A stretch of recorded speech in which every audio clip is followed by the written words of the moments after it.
عالمی معیشت کے موجودہ منظرنامے میں برپا بے چینی کو ایک وقتی اتار چڑھاؤ قرار دینا حقیقت سے فرار کے مترادف ہوگا، کیونکہ دہائیوں سے قائم امریکی ڈالر کی بلا شرکت غیر حکمرانی اب برکس اتحاد کی توسیع کے بعد ایک نئے چیلنج سے دوچار ہے۔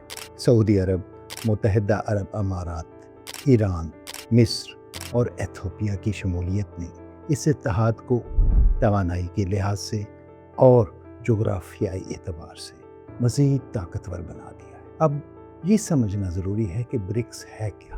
برکس دراصل 5 بڑے ممالک برازیل، روس، بھارت، چین اور جنوبی افریقہ کا معاشی اور سیاسی اتحاد ہے، جس کا مقصد ترقی پذیر دنیا کو ایک متبادل پلیٹ فارم فراہم کرنا ہے۔ اب اس میں مشرق وسطیٰ اور افریقہ کے اہم ممالک بھی شامل ہو چکے ہیں، جس سے یہ اتحاد عالمی سطح پر مزید مؤثر ہو گیا ہے۔ اس تناظر میں سب سے اہم پہلو پیٹرو ڈالر نظام کا دباؤ میں آنا ہے۔ پیٹرو ڈالر نظام دراصل وہ معاہدہ تھا جو 1970 کی دہائی میں امریکہ اور سعودی عرب کے درمیان ہوا، جس کے تحت تیل کی عالمی تجارت صرف امریکی ڈالر میں کی جاتی رہی۔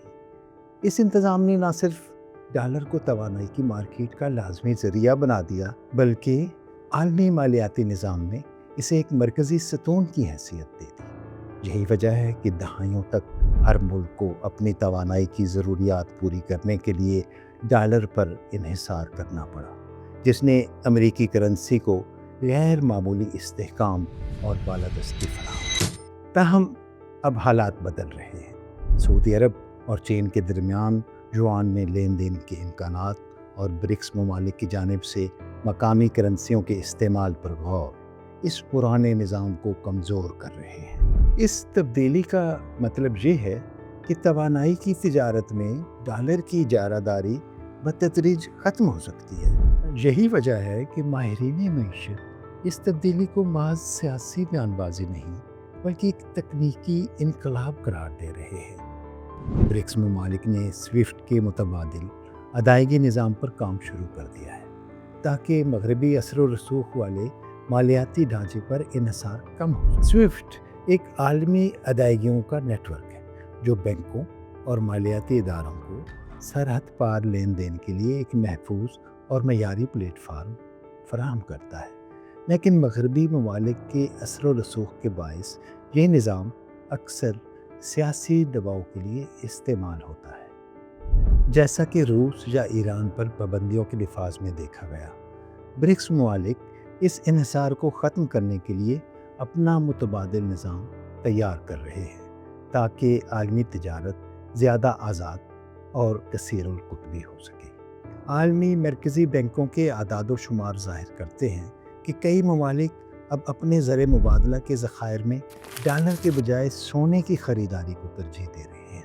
یہ رجحان اس بات کا ثبوت ہے کہ اعتماد کاغذی کرنسی سے ہٹ کر ٹھوس اثاثوں کی طرف منتقل ہو رہا ہے۔ یہ ابھرتا ہوا نظام ترقی پذیر ممالک کو امریکی فیڈرل ریزرو کی شرح سود اور پالیسیوں کے جھٹکوں سے بچانے کا موقع فراہم کرے گا، جبکہ عالمی منڈی میں ایک ایسی مسابقت جنم لے گی جو کسی ایک ملک کے تسلط کو قبول کرنے سے انکار کر دے گی۔